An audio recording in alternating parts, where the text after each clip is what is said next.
Okay guys, I'm gonna teach you how to do the decrease. Okay, we're gonna compare the normal decrease and the invisible decrease. So the usual decrease that we do is we yarn over or yarn under one, and then we do another yarn over or yarn under two. So now we have 3 loops on our hooks, and then we yarn over. Okay, so this is the usual decrease that we do. So let's do that again. So yarn over or yarn under, whichever you prefer. Okay, insert your hook again on the next stitch, yarn over or yarn under. So we'll have 3 loops, and then we yarn over and then pull on 3 loops.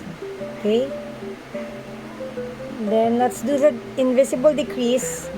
For the invisible decrease, we will only insert our hook in the front loop only. Okay, so you'll see the chain there. We have this back loop and the front loop.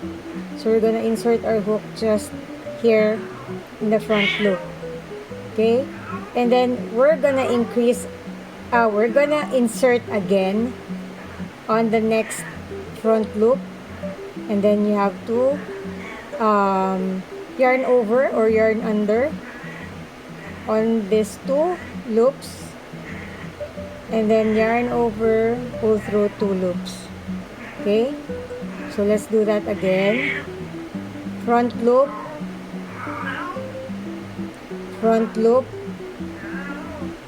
yarn over or yarn under 2 loops, and then yarn over 2 loops. So there you go.